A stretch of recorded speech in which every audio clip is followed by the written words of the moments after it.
तो आज हम बात करने वाले हैं बिहार बोर्ड फिजिक्स के ऑब्जेक्टिव जो थे, गेस ऑब्जेक्टिव्स मॉडल पेपर वाले, उनके सेकंड पार्ट के बारे में, जो कि कंपार्टमेंटल के छात्रों के लिए बहुत ही महत्वपूर्ण है।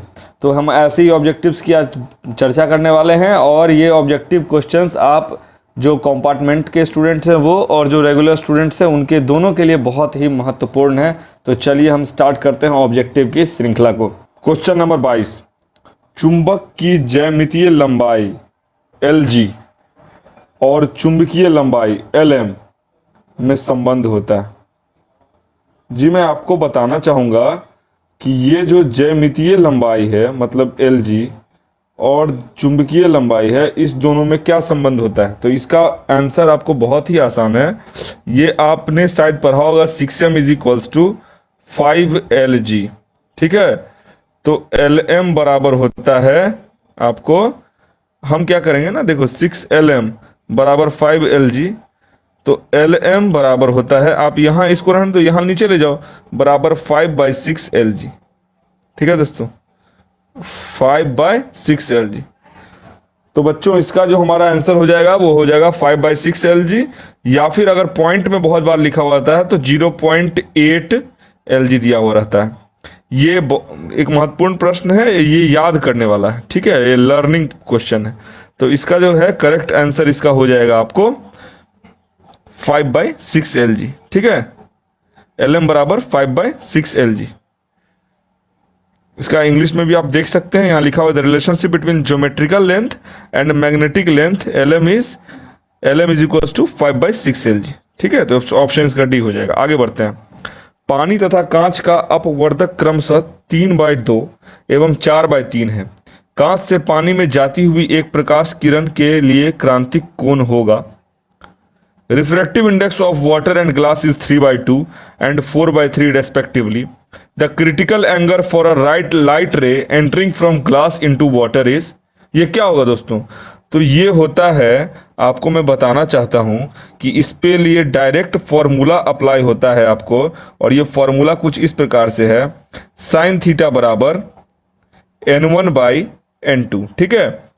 तो जहां n1 है आपको कितना 3/2 और n2 कितना है आपको 4/3, तो 3/2 बट्टा में 4/3, इसको हम इधर ले जाएंगे तो 3/2 इंटू 3/4, यानी कि क्या हो गया 9/8। अब देखिए साइन थीटा बराबर हो गया कितना 9/8, ठीक है।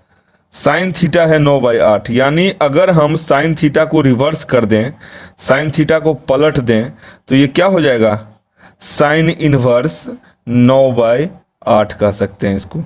ये है साइन इनवर्स 9/8, ठीक है, साइन इनवर्स 9/8, ठीक है। तो हम बढ़ते हैं अगले प्रश्न की ओर। यहां पूछ रहा है, तो ये प्रश्न आपका क्लियर हो गया। ये प्रश्न है साइन इनवर्स 9/8, ठीक है, क्योंकि हमने साइन को पलट दिया था इसलिए, ठीक है, ये इनवर्स हो गया था, ठीक है। अब देखते हैं, यंग के द्विक छिद्र प्रयोग में यदि प्रकाश का तरंग दैर्घ्य दुगना किया जाए तो फ्रिज की चौड़ाई हो जाएगी। In Young's double slit experiment, ठीक है, if the wavelength of light is doubled the fringe width will be. आपने यंग्स डबल स्लिट एक्सपेरिमेंट पढ़ा होगा, जिसमें हम जो है सो स्लिट होता है छिद्र, ठीक है, इसको छिद्र बोला जाता है। जब हम छिद्र से लाइट पास कराते हैं, और वो सिंगल स्लिट नहीं होता है, दो एक्सपेरिमेंट होता है, एक होता है सिंगल स्लिट एक्सपेरिमेंट और एक होता है डबल स्लिट एक्सपेरिमेंट। तो इसमें पूछ रहा है कि यंग्स डबल स्लिट एक्सपेरिमेंट में छिद्र प्रयोग यदि प्रकाश का तरंगदैर्घ्य दुगना कर दिया जाए तो फ्रिज की चौड़ाई हो जाएगी। तो उस केस में फ्रिज की चौड़ाई जो है सो सीधे डबल हो जाएगी, दुगनी हो जाएगी, ठीक है। तो फ्रिज की चौड़ाई कितनी हो जाएगी, फ्रिंज की चौड़ाई हो जाएगी दुगनी, FRING, फ्रिंज की चौड़ाई दुगनी हो जाएगी, ठीक है। अब हम आगे बढ़ते हैं। एक उत्तल लेंस से 25 सेंटीमीटर की दूरी पर रखी हुई एक वस्तु 3 गुना अवधारित काल्पनिक प्रतिबिंब बनता है। लेंस की फोकस की दूरी है A 3 times magnified virtual image of an object kept at a distance of 24 centimeter from a convex lens is formed. Focal length of the lens will be. तो जी मैं आपको बताना चाहूंगा इसके लिए एक फॉर्मूला होती है जो कि है 1/f बराबर 1/v माइनस 1/u। ठीक है, आप ये फॉर्मूला डालना और आपको इसका उत्तर मिल जाएगा। तो ये उत्तर आप होमवर्क में करना, और इसका मैं आपको जो भी न्यूमेरिकल्स है, जैसे मैंने पिछले अंक में ही बोला है, ये आसान क्वेश्चन है। मैंने पिछले अंक में भी आपको बोला है कि इन सब का सॉल्यूशन आपको न्यूमेरिकल्स का मैं ब्रीफ सॉल्यूशन मतलब 1 से 2 मिनट के अंदर आप सॉल्व कर लो। मैं वो सारे सॉल्यूशन आपको नेक्स्ट वीडियो मतलब इसके बाद वाले वीडियो में मैं इस अंक का देने वाला हूं। ठीक है, आगे बढ़ते हैं इसमें। 26 नंबर श्रेणी क्रमबद्ध LCR, ठीक है, परिथप में अनुवाद होने के लिए आवश्यक शर्त है। The necessary condition for resonance in LCR circuit is. यहां रेजोनेंस का क्वेश्चन आप देख सकते हैं बच्चों, रेजोनेंस का क्वेश्चन है रेजोनेंस टॉपिक से कि श्रेणी क्रमबद्ध LCR परिणय में अनुवाद होने के लिए क्या आवश्यक है। Condition necessary for resonance in LCR circuit. तो मैं आपको बताना चाहूंगा, इसके लिए आपको फॉर्मूला याद कर लीजिए आप कि इसके लिए जरूरी है ओमेगा L बराबर 1/ωc। ठीक है, अब ये याद कर लो इसको, ओमेगा L बराबर 1/ωc। ठीक है, ये आप याद कर लो, ओमेगा L बराबर 1/ωc। इसे आप याद करना पड़ेगा, ओमेगा L बराबर 1/ωc। ठीक है, LCR सर्किट में रेजोनेंस के कंडीशन के लिए जरूरत होता है omega L/ωc। Omega L is to 1/ωc। इसे आप याद कर लो। ठीक है, आगे बढ़ते हैं बच्चों। एक परिपथ के प्रत्यावर्ती धारा का व्यंजक I बराबर 50 cos 100 पाई है। इस प्रत्यावर्ती धारा की आवृत्ति है। An alternating current in a circuit is represented by I is equals to 50 cos 100 pi t. The frequency of alternating current is। तो जी मैं इसके लिए आपको बताना चाहूँगा कि इस सभी का जो है सो मैं आपको सॉल्यूशन करवाऊँगा। वैसे इसका सॉल्यूशन आपको हम बता सकते हैं कि इसका सॉल्यूशन होगा आपको 50। ठीक है दोस्तों, 50 हर्ट्ज होगा इसका सॉल्यूशन। ठीक है, इसका सॉल्यूशन होगा 50 हर्ट्ज। कैसे होगा इसके लिए आप नेक्स्ट वीडियो, क्योंकि ये न्यूमेरिकल्स क्वेश्चन है, इसमें थोड़ी टाइम लगेगी और वीडियो थोड़ी लंबी हो जाएगी। ठीक है, तो हम सोच रहे हैं कि जो जो न्यूमेरिकल्स में जो भी बच्चे इंटरेस्टेड हैं, ऐसे न्यूमेरिकल आप सभी करो, बहुत आसान होती है। आपको मैं ऐसे बताऊंगा कि आपके न्यूमेरिकल्स आपके दिमाग में अट जाएगी। तो उसको मैं अगले वीडियो में करूंगा। इसके बाद वाले वीडियो में सभी न्यूमेरिकल्स का मैं डिस्कशन फुल्ली करूंगा। ठीक है बच्चों, आगे बढ़ते हैं। ब्रूस्टर का नियम है। ब्रूस्टर एंगल आपने पढ़ा होगा, वही ब्रूस्टर्स लॉ है इसमें। तो ब्रूस्टर्स लॉ बराबर मतलब म्यू बराबर क्या होगा, तो म्यू बराबर साइन IP होता है। ये बात नहीं सॉरी बच्चों गड़बड़ हो गया। म्यू बराबर tan I थीटा होता है। ठीक है, ब्रूस्टर के नियम के हिसाब से म्यू बराबर tan I थीटा होता है। तो यहाँ थीटा तो है नहीं, यहाँ P है, तो ऑप्शन होगा C ही, क्योंकि थीटा बोलो चाहे आप P बोलो बात बराबर है। ठीक है, तो म्यू बराबर हम कह सकते हैं कि tan IP। Brewster's law is mu बराबर tan IP। ठीक है, ब्रूस्टर का नियम है म्यू बराबर tan IP। इसे आप याद कर लो, ये एक इंपॉर्टेंट क्वेश्चन है, वेरी इंपॉर्टेंट क्वेश्चन। ठीक है, इसे आप याद कर लो। बीटा क्षय उत्पन्न करता है, बीटा डीके प्रोड्यूसेस। तो बीटा डीके जो है सो आपको आइसोबार्स प्रोड्यूस करता है। बीटा क्षय क्या उत्पन्न करता है, संभारिक आइसोबार्स। बीटा क्षय उत्पन्न करता है संभारिक, बीटा डीके प्रोड्यूसेस आइसोबार्स। ये भी कह सकते हैं इंपॉर्टेंट क्वेश्चन है आपके लिए। आप ये वीडियो को 2 बार देखो, 2 से 3 बार, आपको सभी ऑब्जेक्टिव्स दिमाग में पूर्णतः आपको सेट हो जाएंगे। एक सर्वे में कहा गया है कि आपको दिमाग अगर कोई चीज़ को 5 बार रिकॉल करे तो वो चीज़ उसके दिमाग में सेट हो जाती है। तो आप इस वीडियो को बस 2 से 3 बार देखो, आपको कुछ नहीं करना है, बिहार बोर्ड में आराम से पास करोगे। आप मेरे सब वीडियो को आराम से बस दिन में आप मेरे को 2 घंटा बस दो। आगे देखिए, निम्नलिखित विद्युत चुंबकीय तरंगों में किसका तरंग दैर्घ्य सबसे कम है? Which of the following has the shortest wavelength? जी, इसमें आपको गामा किरण जो होते हैं सो उनका वेवलेंथ सबसे कम होता है। ठीक है, गामा रेज जो होते हैं उनका वेवलेंथ सबसे कम होता है, यानी गामा किरण का, ठीक है, तरंग दैर्घ्य यानी वेवलेंथ सबसे कम होता है। चुंबकीय तरंग जिसको हम लोग, ठीक है, तो गामा रेज का तरंग दैर्घ्य सबसे कम होता है। निम्नलिखित में से गामा रेज का तरंग है सबसे कम होता है। शॉर्टेस्ट वेवलेंथ गामा रेज का होता है, गामा रेज का। आप याद कर लो, इससे अच्छा क्वेश्चन है ये। ठीक है, आगे बढ़ता हूं मैं। और आपको एक चीज आपकी जानकारी के लिए मैं आपको और बताना चाहूंगा कि तरंग दैर्घ्य का सबसे ज्यादा अगर तरंग दैर्घ्य किसी का होता है तो वो है रेडियो वेव्स का। आगे बढ़ते हैं दोस्तों।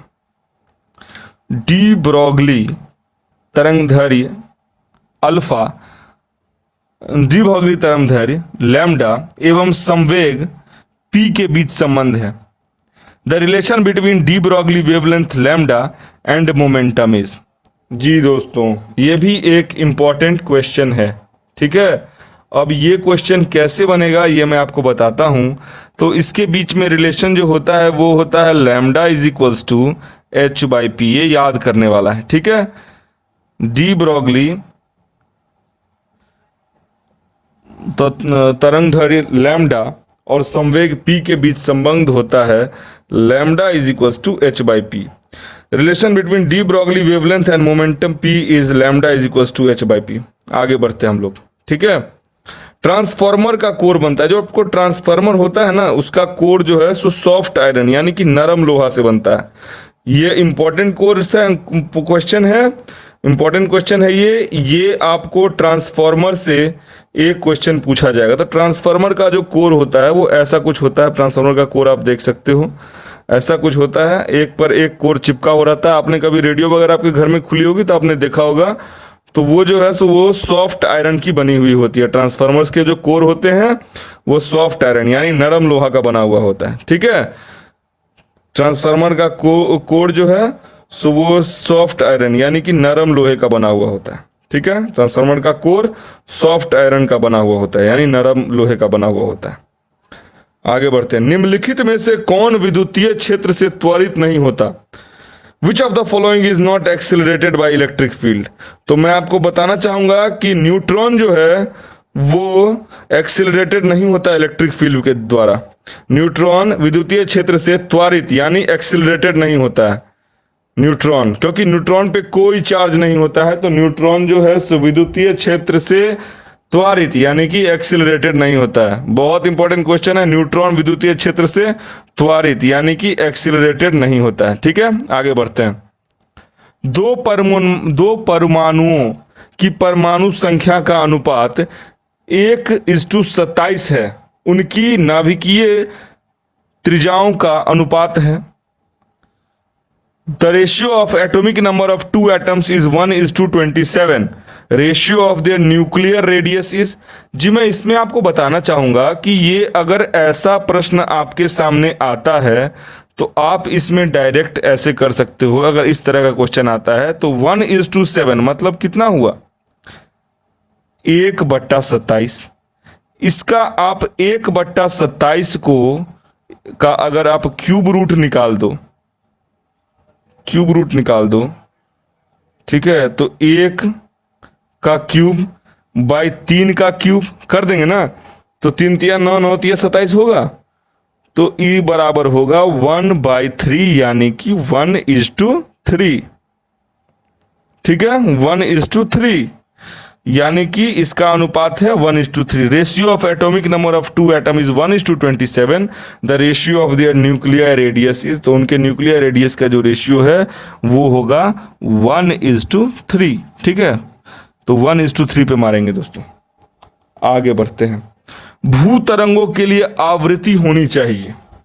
जी, ये याद करने वाला प्रश्न है और ये एक महत्वपूर्ण प्रश्न है, लेकिन मेरे हिसाब से इसका जो उत्तर है वो गलत दिया हुआ है, इसमें इसका उत्तर नहीं दिया हुआ है। आप अगर गूगल पर भी जाके आप इसका सर्च करो तो आपको इसका उत्तर सही नहीं मिल रहा है। तो इस प्रश्न को आप अभी खाता में छोड़ दो, ठीक है, अभी आप इसको ऐसे ही रख दो। मैं नहीं चाहता कि मैं आपको कोई गलत प्रश्न बताऊं जिससे कि आपके मन में किसी भी प्रकार की कंफ्यूजन हो। जो मैं अगला वीडियो आपके सामने लेके आऊंगा, मतलब इसका थर्ड पार्ट, ये तो सेकंड पार्ट है, इसका थर्ड पार्ट जो मैं वीडियो लाऊंगा उसमें मैं इस प्रश्न का आपको सॉल्यूशन बताऊंगा। ऐसे आप में से कुछ बच्चे इनका सॉल्यूशन जानते होंगे तो वो मुझे बता सकते हैं। ऐसे मैं बहुत जगह मैंने गूगल वगैरह पे सर्च किया तो मुझे जो लग रहा है वो है 15 किलो हर्ट्ज से कम, ठीक है, क्योंकि 0 MHz होता नहीं है इसका, 3 MHz के लमसम में शायद होता है इसका।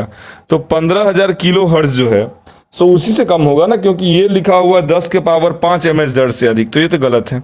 100 MHz से ये भी गलत है, 0 MHz से कम ये होगा नहीं। तो 15,000 किलो हर्ट्ज से कम आप कह सकते हैं। ये थोड़ा ट्रिकी क्वेश्चन है, बट आप लोग एक बार श्योर हो जाना, मैं इसके लिए कंफर्म नहीं हूं। आगे बढ़ते हैं। 36 नंबर, एक समान विद्युतीय क्षेत्र ई वेक्टर में द्विध्रुव को ई वेक्टर की दिशा से थीटा विक्षेपण में किया गया कार्य होता है।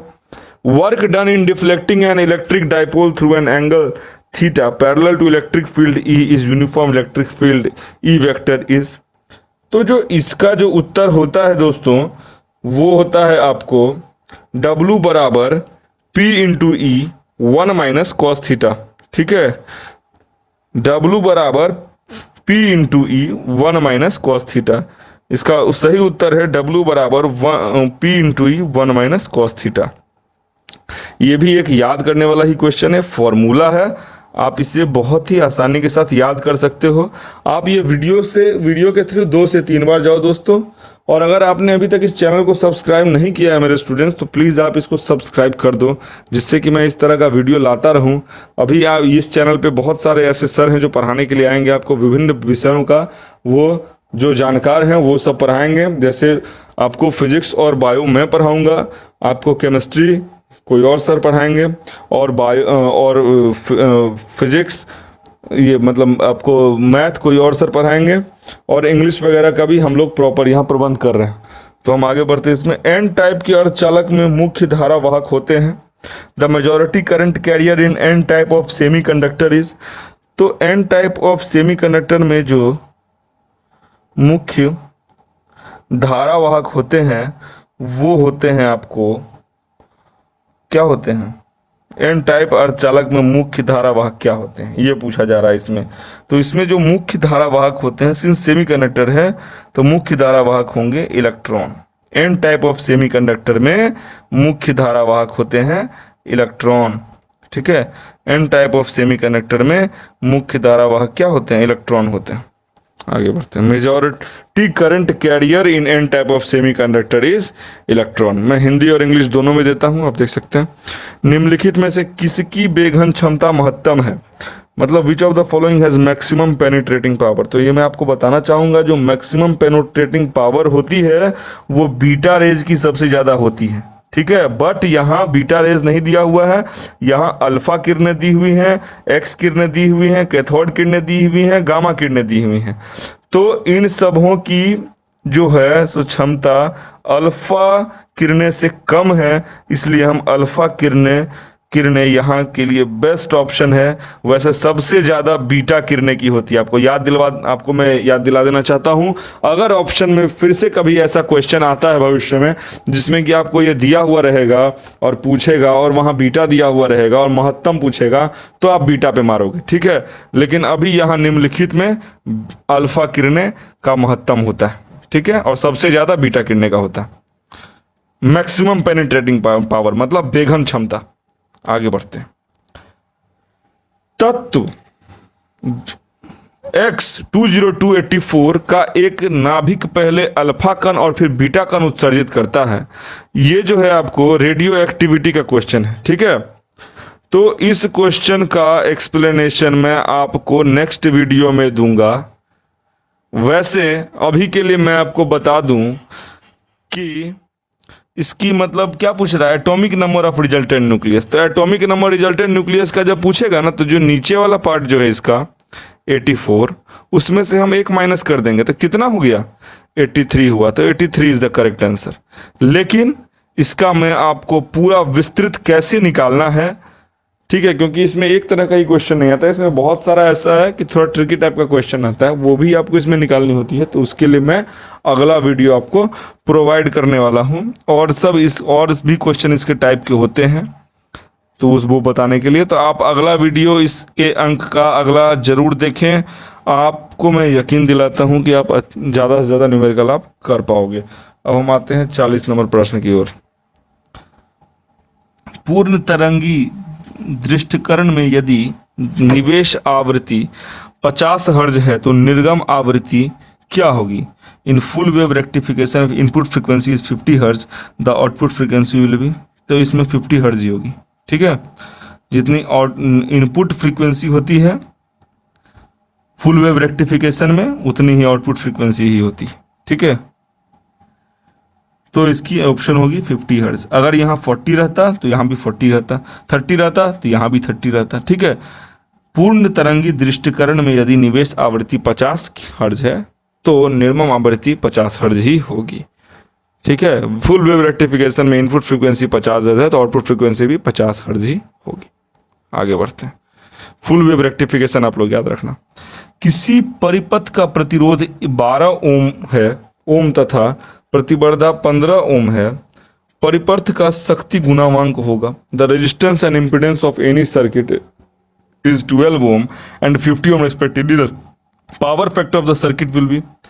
तो जी मैं इसके लिए आपको बताना चाहूँगा कि इसके लिए एक फॉर्मूला होता है जिसको कहते हैं R/Z, ठीक है। तो रेजिस्टेंस कितना बोल रहा है दोस्तों, रेजिस्टेंस बोल रहा है मेरा कि रेजिस्टेंस मेरा 12 ओम है, ठीक है। और मेरा इम्पीडेंस, इम्पीडेंस क्या बोल रहा है, इम्पीडेंस बोल रहा है मेरा 15 है, यानी R/Z। तो इम्पीडेंस को हम लोग Z से रिप्रेजेंट करते हैं, मतलब 12/15, तो बराबर कितना हो जाएगा, 0.8 हो जाएगा, ठीक है। तो देखिए 0.8 है, हाँ जी है, ऐसे। दोस्तों अगर न्यूमेरिकल क्वेश्चंस आपके सामने आते हैं, अगर आपको उनका फॉर्मूला आपको आता है तो पहले आप कोशिश करो कि हम फॉर्मूला डाल के तब देख लें। थोड़ा प्लस माइनस का भी ख्याल रखना, क्योंकि बहुत बार ऐसे प्रश्न होते हैं जो कि बच्चों को कंफ्यूज करने के लिए दिए जाते हैं।